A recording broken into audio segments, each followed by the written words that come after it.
I'd like to welcome you to the Melbourne Cenotaph. This video has been created by Red Noble, recorded by Richard Hathaway, titled Remembrance of History and Service to Others from a Small Village. As we go up to the cenotaph, I would like to bring your attention to the smaller crowd than normal. This is because this is the second year of COVID, November of 2021. You will notice that the wreaths have already been laid. Legion member John Galbraith will call out the name of the person representing an organization or government body, and you will hear the taps in the background.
We will remember that.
We will remember that.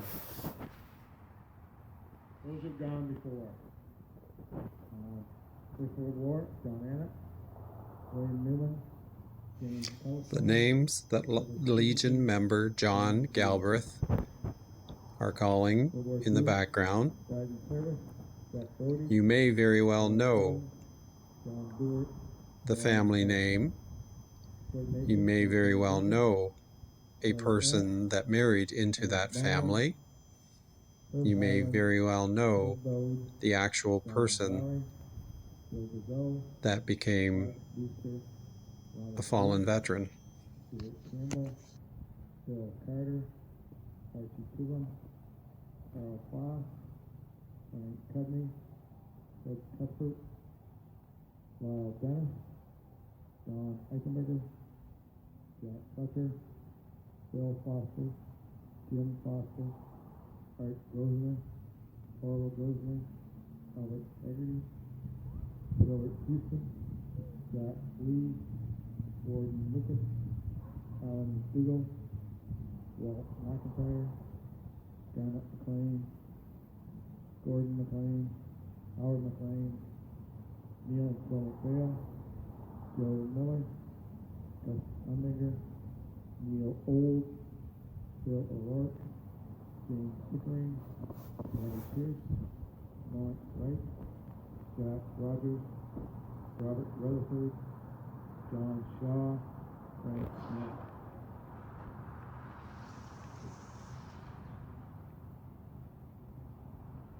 John Haviland, Howard Hardy, William Wanamaker, Robert Power, Charlie Hathaway, Ronald Hiscock, Melvin Houston, Ed Stover, Bert Wayling, George Welch, Tom Wilson, Vern Deverson, Leonard Vanderhoof, Wilford Wolf.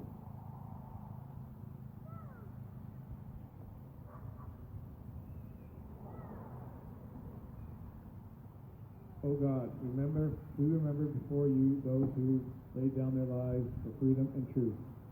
We pray that we may be worthy of their sacrifice. Help us to be faithful and true to those ideas for which they fought and died.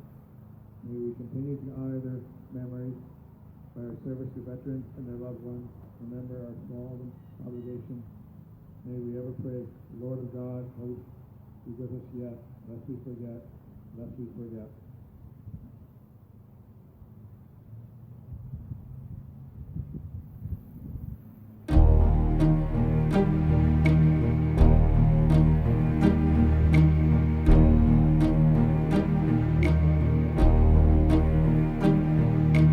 Who can say where the road goes, where the day flows? Only time. And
Okay, here we are at the cenotaph in Melbourne, Ontario, and what you're looking at, the cenotaph, was originally erected in Longwood Cemetery in 1965. But it's sad, sweet, and I know it complete when I wore a younger man's clothes. La-di-di-da, la-da-di-di-da, la-da. Sing us a song, you're the piano man. And when this triangular shaped piece of property became available to the Melbourne Legion, they took the cenotaph and moved it to this location, and it was made up as what you can see the present day. Now on this, you'll notice that the flags are at half mast, and that was on the first part of this video presentation, they were at full staff. Now the reason for that is because when Remembrance Day falls through the week, we always have it on the Sunday before Remembrance Day. And then on Remembrance Day, they get lowered to half mast, which was yesterday. Now, to look at the cenotaph, we'll start going forward closer, and you'll see some wreaths that are laid out. Now, they're laid out according to different services and conflicts that Canadian soldiers have done. And as we get closer, you'll see three major dates on the front of the cenotaph: 1914 to 1918, which is World War I; 1939 to 1945, World War II; 1950 to 1953, which was the Korean War. And on the back side of the cenotaph, we have the names of 9 gentlemen that lost their lives during service in World War I and World War II. And that's where we'll go now. As you can see on the back of the cenotaph here, we have 5 names of gentlemen that lost their lives during service in World War I. John McDougall, William Newman, Arthur Stevenson, John Annett, and William Good. Now in this next part of the presentation, when we go back to the Legion, I'll have a picture of William Newman, as well as more information on their service during World War I. Above, we have 4 gentlemen that lost their lives in service during World War II.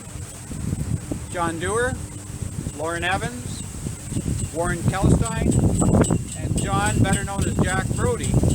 And there again, when we go back to the next part of the presentation in the Legion, I have pictures of these gentlemen and also more information on their service during World War II. Thank you.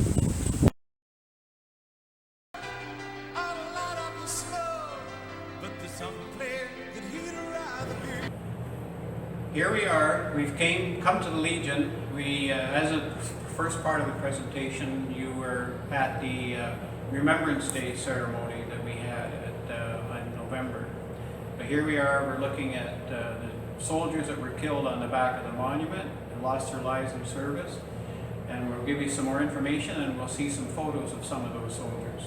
We're going to do the soldiers in World War II first, and the first one to lose his life in service for World War II is Jack Brodie. And Jack Brodie was an aircraftman second class. He was in training to be a pilot for the Royal Canadian Air Force. And when he was on his way home from Hamilton from training, he was hitchhiking, and a transport truck with a flat deck, load of steel, was stopped to pick him up. And they were on their way to Melbourne, and there was a couple hitchhiking, a young couple. So Jack volunteered to ride on the load on the trailer while the young couple were sat in the cab with the driver.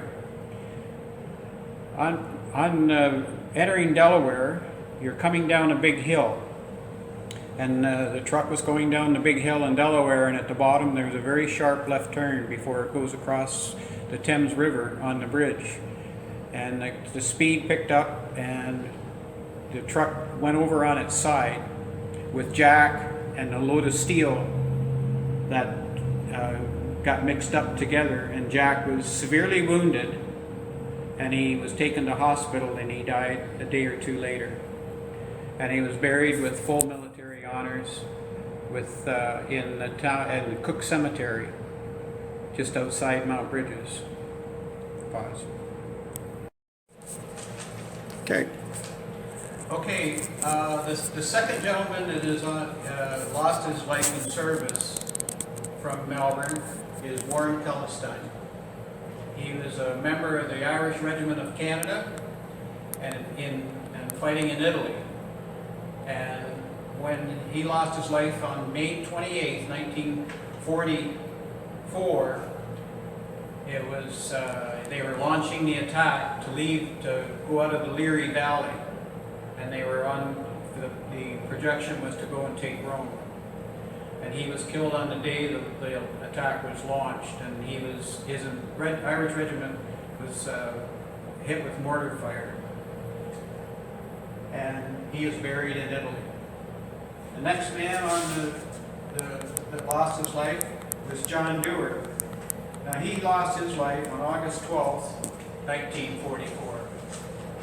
He was a fighter pilot, flying Typhoon fighter bombers, and this is an actual picture of a version that he would have been flying with the large bomb on the bottom of his from 440 wing, and he got hit with anti-aircraft fire, and he flak disabled the plane and killed him and crashed the airplane. He was trying to, actually he was involved in knocking out bridges in the River Sororn, and that was to close the Falaise Gap to trap the German army in a pocket. The last soldier to lose his life in service of Melbourne is Corporal Lorne Evans. He was a member of the Essex Scottish Regiment, and he lost his life in February of 1945. It's getting fairly close to the end of the war.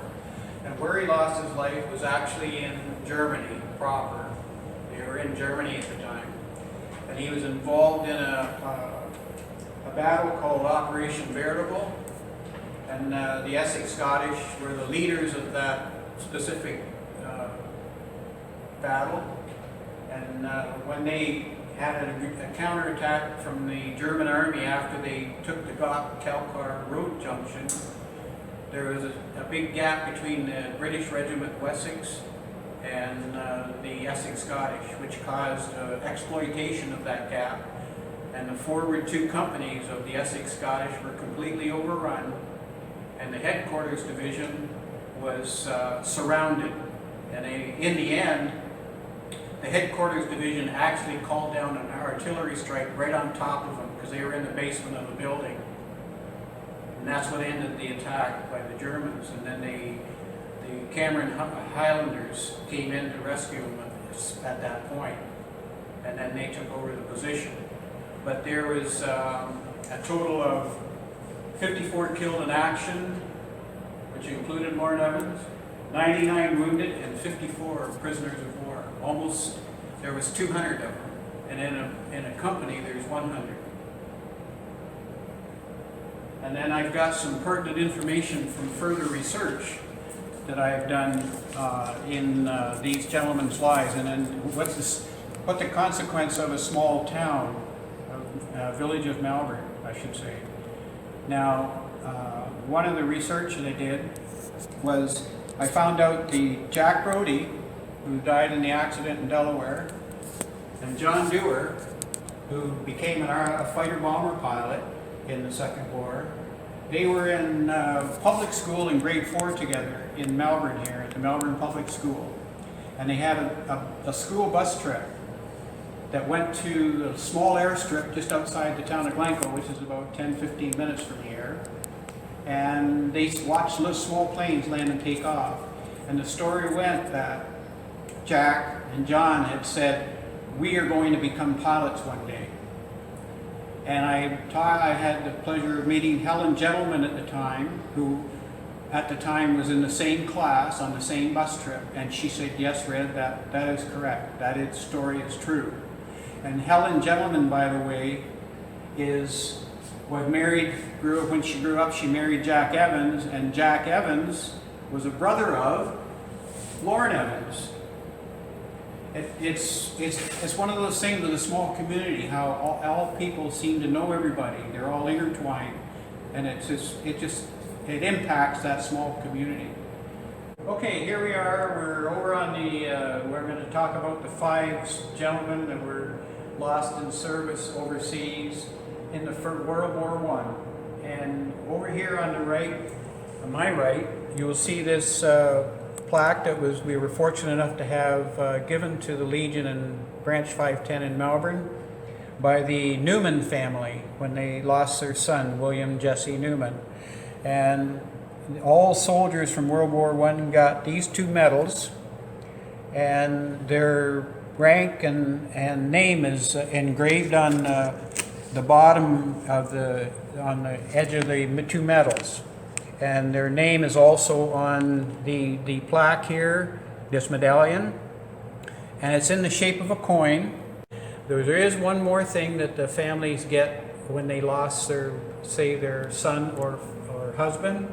They got a silver cross, and everybody knows about the Silver Cross mothers who laid wreaths at different Remembrance Day ceremonies. Over here we have the 5 files that I've formulated on all our soldiers that we lost overseas from Melbourne in World War I. And all these records are accessible to the public now because they're over 100 years old. The first one that I'll talk about is Private John Annett, and he enlisted in September of 1915, and he was killed in September of 1916, a year later. He was in the Canadian Mounted Rifles, and he was killed in the Battle of the Somme, and he has no known grave and because it was in France, his name would be on the Vimy Ridge Memorial. Any soldiers that lost their lives in Belgium in World War I and have no known grave, their name is engraved on what they call the Menin Gate in Belgium. The second gentleman here is William Arthur Good, and he enlisted in 1915 as well. He was killed almost 2 years later on June in 1917. He was killed in action south of the Souchez River. Then we move down to Arthur George Stevenson. He joined in 1916, and he was killed in August of 1917 in the battle for Hill 70, is what they called it, right here. And the 4th gentleman is John Alexander McDougall. He was enlisted in 1917 in November, and he was killed in September 27th, 1918, in the Battle of Canal du Nord, which also, as a coincidence, is the last gentleman we have here in reference to the medals and things, William Jesse Newman. He was a Lance Corporal, and he was enlisted in February of 1916. He was killed in action October 1st of 1918. They're within 4 days of John McDougall losing his life at the same battle. And they was in what they called the final 100-day push, when the Canadian soldiers, and along with the Australian and the New Zealanders, made the big push, which resulted in the fall of the surrender of Germany by November of that year. And moving to the next section of my presentation. This present part of the presentation is more relevant to me because it's for me personally. Stories that I've been told by my grandparents and my parents over the years, and I've compiled as part of this presentation of that part of the history, my past.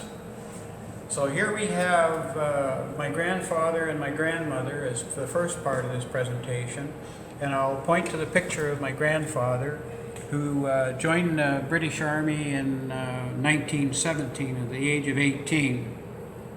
Now he had German heritage, and his grandfather was a German. He was Ludwig von Tersch, and they came from Germany after the Franco-Prussian Wars and the civil wars that they had in Germany, and they were on the losing side. So they had emigrated to England, and they settled in London, England. And I'm not sure what the date was, but they settled in London, England, and that's where my grandfather was born, when they were in London, England. Now, because it was when the First World War had started, and my grandfather's father was interned in a camp for the duration of the First World War because he was born in Germany. Now, my grandfather wanted to show his loyalty, so he joined the British Army, and he got into the Middlesex Regiment, had served in France. But because of his German heritage, when my grandfather and I talked about it, we kind of figured out that maybe that's why he wasn't allowed to go into the front lines. He was never in actual frontline combat situation. He was relegated to the service side of it, in behind the lines, supplies and that. And he was also assigned burial detail quite often, is what he told me. Now, at the end of the war, I'll point to this second picture in here. Now, this is a picture my grandfather had taken, and he kept it, and he gave it to me, and then you'll see the little X there. My grandfather is just below that X, and they're on the victory parade in Belgium, Brussels, Belgium, at the end of the war in November 1918. Now, if I go to my grandmother's side, here's a picture of my grandmother. Now, this is her wedding picture. I'm just moving ahead a bit, but that was her wedding day picture. But my grandmother, she also had a situation like in reference to this letter, because when she was born, she was never actually registered. And she had kept this letter all these years and given it to me, and she used it as a reference to May of 1897. So she picked a date because she wasn't registered. And that's when, and her family was also living in London, England, actually on the same street that the Von Tersches were. So my grandmother and my grandfather, they grew up as children playing, and up through the years, and they had always made a vow to get married to each other when they got older. But the war intervened, of course, in this situation. My grandfather went over to France to fight, and my grandmother, she went and worked in the munitions factory, making artillery shells for the Allies. And then she said that there was an event that happened that stuck with her whole life, and that was when the German planes came over and they bombed the school, probably accidentally trying to hit the munitions factory, but they bombed the school, and a lot of school children had gotten killed. And my grandmother was over there at the school at the time trying to dig in the rubble to try and help rescue children. And she said those visions that she seen always stayed with her for her whole life. But at any rate, when my grandfather got out of the service, he was no work. So he said, I'm going to go to Canada and make some money. So my grandmother gave him a wallet to save money in to send for when we could still get married at this point. But we move ahead into 1927, my grandmother was given the option to train to be a nurse. So she had sent my grandfather a letter and said, are we still going to get married, because I could become a nurse. So my grandfather still wanted to get married to Anne, so he sent what money he had. The Porter family and the Von Tersches pooled money together enough to give my grandmother a birth ticket, passage to Canada in a ship. And that's this ticket here, third class birthing card in 1927. And she had saved that, and I ended up with it, and that was great. And the picture above that is when she was on board the ship. And this is when they were lounging around on deck. And that's my grandmother. And a funny side story with this one here is she pointed this gentleman's picture on here. And she said that this gentleman was trying to date her the whole way across the ocean for the 8 days she was on the ocean. But nonetheless, she got to Canada, and by train she came to the town of Burgessville in Ontario, and then a month and a half later, roughly a month and a half later, my grandfather and grandmother had gotten married. And that was, like I say, that was her wedding picture that day. But I'll move over then to my dad. Now, my dad had joined the Army in 1943 at the age of 15, and this is a picture of when he came home after he enlisted and he got his uniform. So he's only 15 years old in that picture, and you can see where he was kind of playing around with a makeshift rifle, this 2x4, and he was pretty proud of that day. And then, but his mother, my grandmother, also had two brothers. There was Clifford and Frank. They joined the Canadian Army in 41 and 42, I believe. And Clifford was only 17 and Frank was only 15, just like my dad. So when he finished training, this is the unit, this is a bit of a blow-up of the Armored Corps unit that my dad trained with in Valcartier, Quebec. And there's my dad there. And when he was due to be shipped overseas in 1944, so he would be still 15 but not quite 16, his mother probably was afraid to lose her son. She already maybe lost her two brothers who were underage, and now she stood the chance of losing her son at 15, underage, going to overseas. So she went to his unit and kind of squealed on him, told on him that he was only 15 when he joined. He lied about his age. And what happened was they didn't send him with his unit, which disappointed my dad. But they told him, we'll send you to Camp Borden first, and then maybe other places where we'll hang on to you until, if the war lasts long enough, then maybe we'll need you later on. So that was my dad's military history. But pause.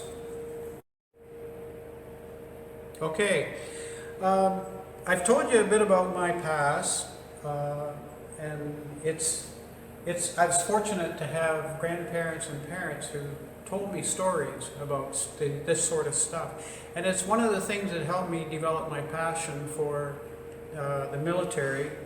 And that's why I got passionate over soldiers that were lost in service overseas. And we need to remember those things. And I hope that this would give some passion to yourselves, whoever is listening to this, to develop that same process about understanding where we came from and why we do what we do. What do we become passionate about? And it doesn't have to be the military. It can be passion about anything that is for you. And it's important to realize where we're going, how we're going to go ahead to the future.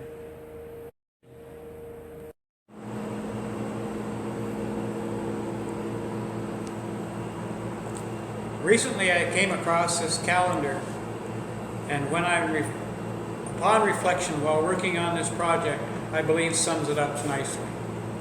People must know the past to understand the present and to face the future. When I was 6 years old, little did I know I was being shaped for life and having seeds planted. As I evolved through my life, history became my passion.